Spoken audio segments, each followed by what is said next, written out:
El reloj de la estación de iglesia marcaba casi las 8 cuando subí los últimos escalones hacia el piso de Íñigo en Chamberí.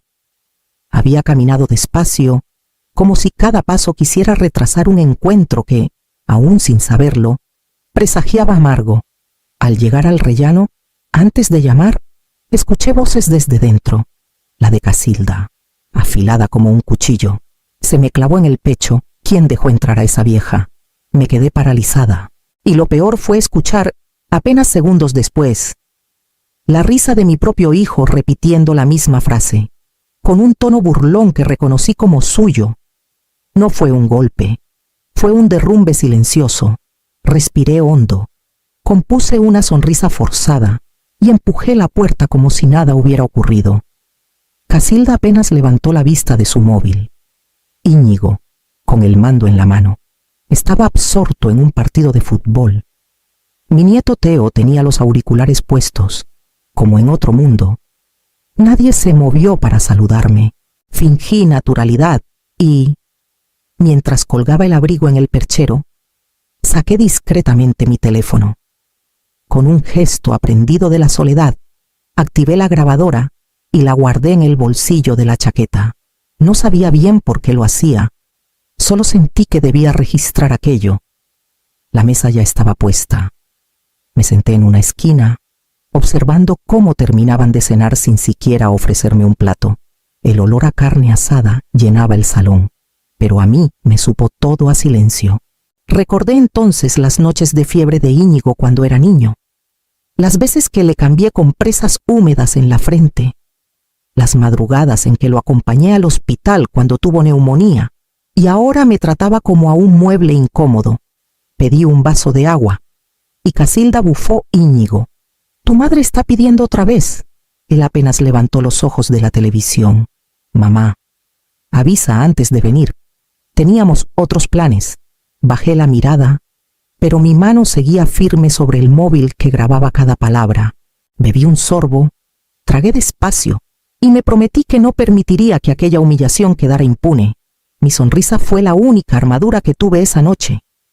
Mientras mi corazón se llenaba de un frío nuevo, distinto al de otros inviernos madrileños, cuando recogí mi bolso para marcharme, sentí que algo en mí había cambiado para siempre, y que aquella grabación sería la primera chispa del fuego que vendría después. Pasaron apenas 3 días cuando sonó mi teléfono fijo. Reconocí de inmediato la voz de Íñigo, pero había en ella un tono que no solía usar conmigo, meloso, casi estudiado. Mamá, hemos estado pensando en ti, comenzó, y enseguida escuché de fondo a Casilda, completando la frase como si fuera un guión ensayado. Creemos que lo mejor sería que vinieras a vivir con nosotros, solo un tiempo, claro. Así no tendrías que preocuparte de tu casa. Me quedé en silencio unos segundos, dejando que la frase calara. Sabía perfectamente qué significaba si yo aceptaba. Ellos tendrían el control de mi vivienda en Lavapiés. Íñigo añadió que se encargarían de todo, que yo estaría más cómoda, que no tendría que subir escaleras ni preocuparme por facturas. La trampa estaba demasiado bien envuelta en palabras dulces. Respiré hondo y respondí con calma, midiendo cada sílaba. No, me quedo aquí. Al otro lado de la línea, percibí la incomodidad. Casilda forzó una risa breve. «Ay, señora Amarilis, no se lo tome a mal. Es solo que la casa es demasiado grande para usted sola». Volví a repetir. «He vivido aquí más de 30 años. No me siento sola. No necesito mudarme». Colgué con una mezcla de temblor y orgullo. Nunca antes les había dicho un no tan rotundo. Esa noche, en el salón rodeada de fotografías familiares, volví a repasar mentalmente aquella decisión que había tomado 5 años atrás, poner la casa a nombre de Íñigo para facilitar la herencia. Al recordar su sonrisa agradecida aquel día, me estremecí. ¿Había sido un error confiar de esa manera? Me levanté para encender la lámpara junto al viejo sofá.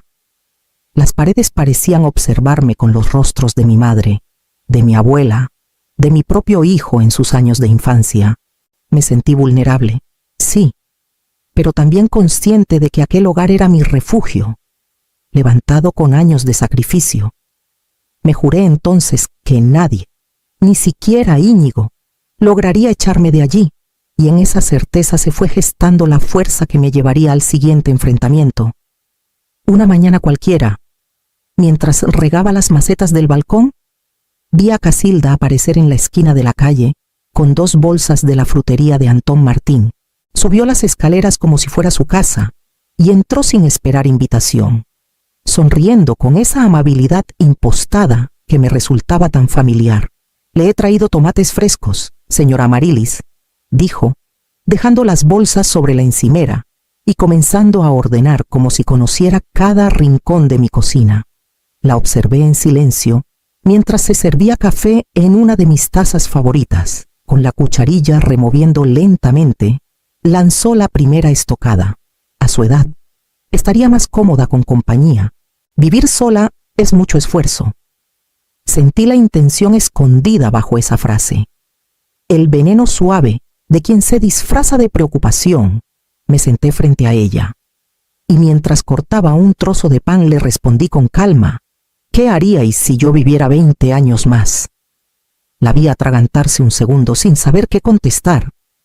Entonces añadí, mirando directo a sus ojos: «Mi madre murió a los 92, mi abuela a los 90, vayan pensándolo». Casilda parpadeó rápido, fingió una sonrisa y se levantó bruscamente, recogiendo el bolso. «Bueno, solo quería pasar a saludar», murmuró. Pero su tono estaba cargado de irritación. La acompañé hasta la puerta sin añadir nada más. Cuando la cerré tras de mí, sentí una oleada de calma recorrerme. Era la primera vez en años que no me dejaba arrastrar por su manipulación. Me serví el resto del café y lo bebí lentamente, saboreando la victoria silenciosa. Miré las paredes de mi casa, los muebles comprados con sudor y jornadas dobles, y supe que aún tenía fuerza para defender lo que era mío. Ese día entendí que mi silencio ya no sería su terreno de juego, y que estaba dispuesta a enfrentar lo que viniera, aunque significara despertar viejas batallas que llevaba demasiado tiempo evitando. La inquietud que me había dejado la visita de Casilda no me dejaba dormir. Sentía que, de algún modo, el terreno bajo mis pies se estrechaba cada día. Por eso decidí llamar a Leandro Salvatierra, mi viejo amigo de juventud y abogado de confianza.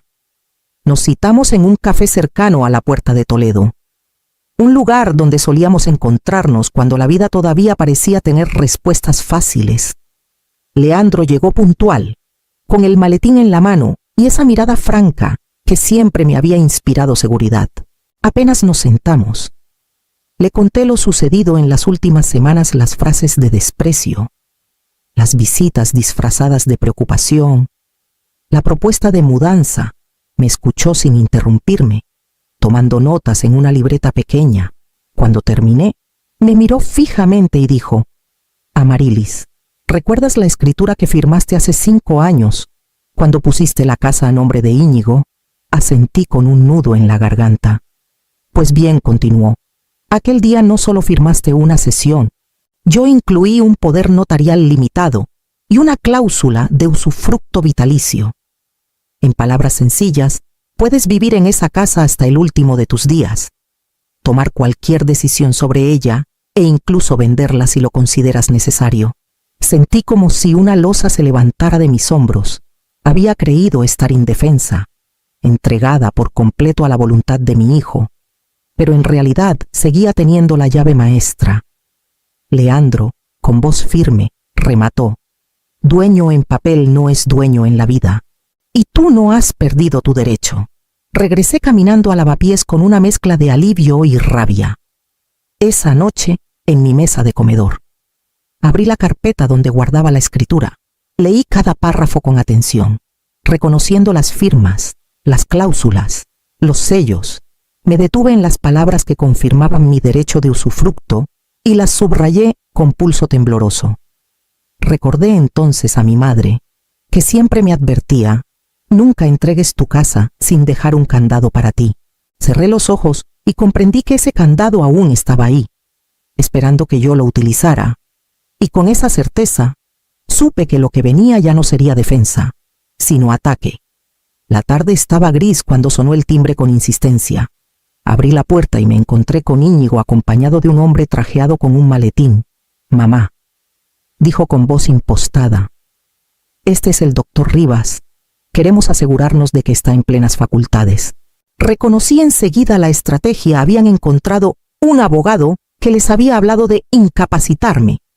En lugar de enfadarme, sonreí con calma. «Perfecto», respondí. «Pero lo haremos como corresponde en una notaría, con un fedatario público y mi abogado presente». Íñigo vaciló, pero no tuvo más remedio que aceptar. 2 días después nos reunimos en una notaría del barrio de Salamanca. Allí estaba Leandro Salvatierra, firme a mi lado, revisando cada documento con ojos expertos. El notario nos recibió en una sala luminosa con paredes de madera. El doctor Rivas desplegó sus papeles y comenzó la evaluación con aire de superioridad. Respondí a cada pregunta con claridad. Me pidió que nombrara a los presidentes de gobierno de las últimas décadas. Los enumeré sin titubeos. Me solicitó que resolviera operaciones aritméticas sencillas. Las resolví casi sin mirar el papel. Luego me entregó un párrafo para leer y resumir. Lo hice añadiendo incluso una reflexión personal sobre el texto, para rematar, cuando insinuó que quizás mi memoria era limitada. Recité unos versos de Rosalía de Castro que aún guardaba desde mi adolescencia. Dicen que no hablan las plantas, ni las fuentes, ni los pájaros. Mi voz tembló de emoción, pero no de duda. El notario asentía mientras escribía: «La señora Amarilis Cifuentes conserva plenas facultades mentales». El sello y la firma resonaron como un martillazo en la mesa. El médico se removió incómodo. Íñigo no se atrevía a mirarme a los ojos, y Casilda, presente a un lado, se mordía el labio con furia contenida. Yo me mantuve erguida, con las manos firmes sobre la mesa. Sentí que acababa de ganar la primera batalla de una guerra que ya no me daba miedo librar. Salí de la notaría con la certeza de que aún tenía voz y que estaban obligados a escucharla, aunque no les gustara. Y en ese mismo instante empecé a preparar mi siguiente jugada. Una semana después del examen en la notaría, Leandro me llamó con una voz distinta, más viva que de costumbre. «Amarilis, he encontrado algo que deberías escuchar. Hay una pareja interesada en tu casa, Clara y Darío, médicos jóvenes, recién llegados a Madrid, con un proyecto precioso: abrir una clínica comunitaria en Lavapiés». Al principio sentí un golpe en el pecho. Mi casa no era un inmueble cualquiera, era la historia de mi vida. Las paredes que habían visto crecer a Íñigo, los rincones donde guardaba mis recuerdos más íntimos.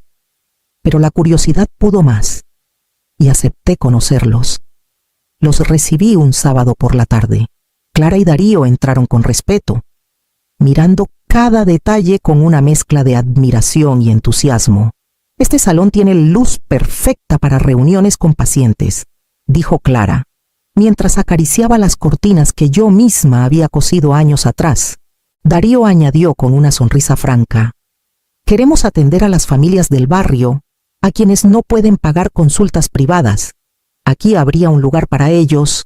Me quedé escuchándolos, observando cómo veían futuro donde yo solo había visto cansancio y heridas recientes. Por un instante, la rabia acumulada contra Íñigo y Casilda se disolvió, y lo que sentí fue esperanza. Más tarde, Leticia pasó a saludar y se unió a la conversación. Con esa sabiduría que le daban sus 65 años, me tomó la mano y me dijo: «No es perder, Amarilis, es renacer. Lo que construiste no muere si lo entregas a quienes lo cuidarán». Esa noche me senté sola en el salón, rodeada de fotos y muebles cargados de historia. Por primera vez, la idea de desprenderme de aquella casa no me pareció una traición a mi esfuerzo, sino un acto de justicia hacia mí misma y hacia el barrio que tanto me había dado. Mientras cerraba las ventanas y apagaba las luces, comprendí que quizá había llegado el momento de dar un paso que cambiaría no solo mi destino, sino también el de quienes siempre habían estado a mi lado. El viernes amaneció despejado, con un sol tibio que iluminaba las calles de Madrid. Me levanté temprano, me duché sin prisas y me puse el traje azul que había guardado durante años para ocasiones especiales. Al mirarme al espejo, no vi a una mujer derrotada, sino a alguien que había decidido recuperar el control de su vida. En la notaría, Leandro me esperaba con los documentos preparados. Me senté frente al notario. Respiré hondo y firmé cada hoja con mano firme, sin titubear. Al entregar la última página, sentí un nudo en la garganta, pero no de tristeza, era la certeza de que estaba cerrando un ciclo. Clara y Darío, los nuevos dueños, me dieron la mano con una gratitud sincera. Prometemos cuidar la casa como usted lo hizo, dijeron casi al unísono. Les creí. Aquella misma tarde, Leticia y un par de amigas vinieron a ayudarme con la mudanza. Habíamos encontrado un piso luminoso en Arganzuela, con balcón a la calle y un aire fresco que me hizo sentir que empezaba de nuevo. Entre risas y cajas, colocamos mis libros, las plantas del balcón y algunas fotografías que había decidido conservar. Cuando por fin me senté en el sofá para descansar, sonó el teléfono. Era Íñigo. Contesté, y su voz estalló al otro lado de la línea. «Mamá, en mi casa vive otra familia. ¿Qué demonios ha hecho?» Escuché su furia sin alterarme. Me llevé el auricular al oído y respondí con calma. «Nunca fue tuya». Colgué antes de darle oportunidad de replicar. El silencio que siguió me envolvió como un manto. Miré a Leticia, que estaba colocando una maceta en la ventana, y supe que el verdadero hogar no estaba en unas paredes antiguas, sino en la paz que había logrado conquistar, y en ese instante comprendí que la tormenta apenas comenzaba, porque Íñigo y Casilda pronto descubrirían que también habían perdido mucho más que una simple casa. No habían pasado ni 2 semanas desde la venta cuando tocaron a mi puerta en Arganzuela. Abrí y me encontré a Íñigo y Casilda, irreconocibles. Tenían las ojeras marcadas, la ropa arrugada y un aire de derrota que contrastaba con la soberbia de siempre. Entraron sin esperar invitación, como solían hacer, pero esta vez no para imponer, sino para suplicar. Íñigo se sentó en el borde de la silla, incapaz de sostener mi mirada. «Mamá», comenzó con voz apagada, «necesitamos hablar».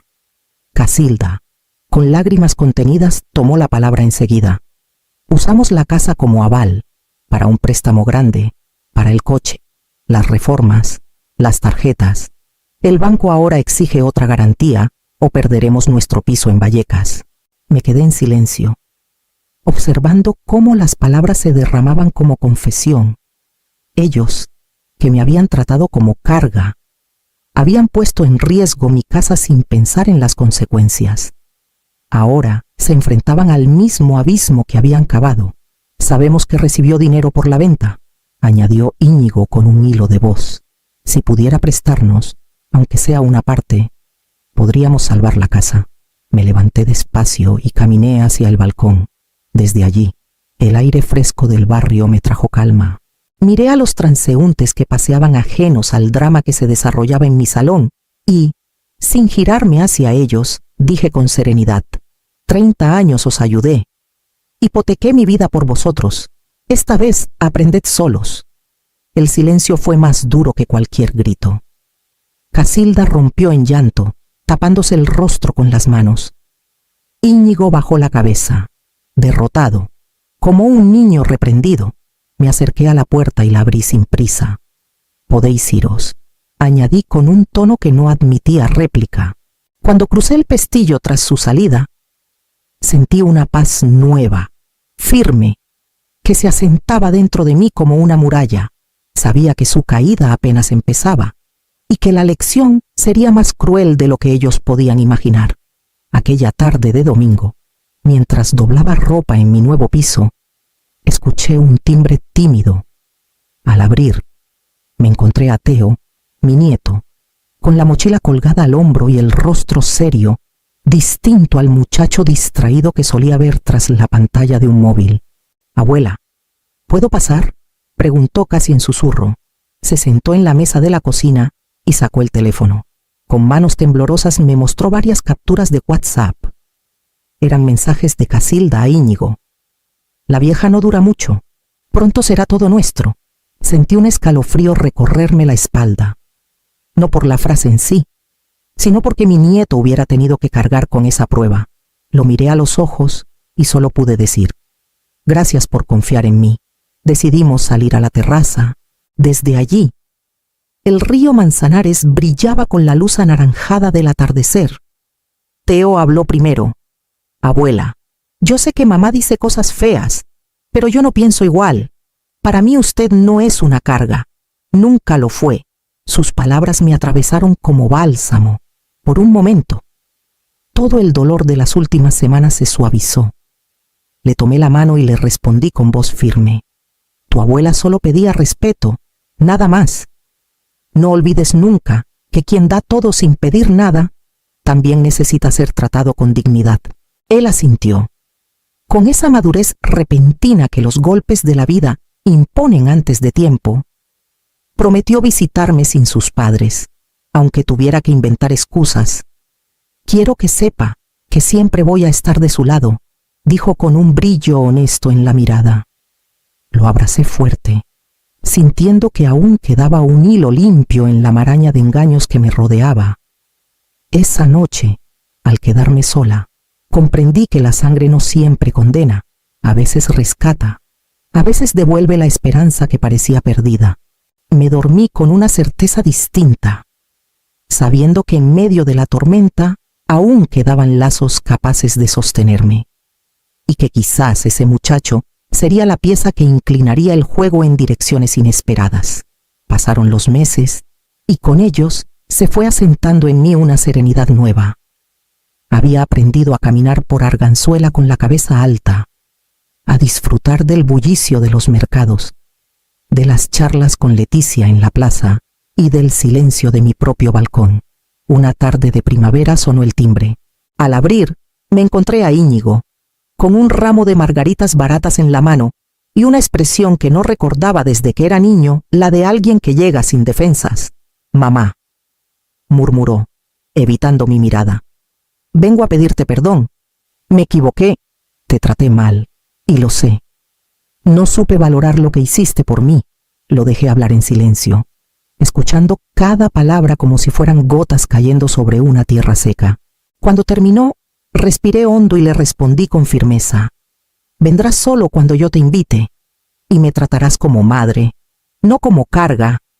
Si no puedes cumplir eso, será mejor que no vuelvas». Íñigo asintió despacio, con los ojos húmedos. Por primera vez entendí que quizás había aprendido la lección. Entretanto, mi vida había seguido otro rumbo. Con parte del dinero de la venta, Leticia y yo habíamos creado un pequeño fondo vecinal. Ayudábamos a jóvenes del barrio a pagar estudios técnicos, mecánica, enfermería, informática.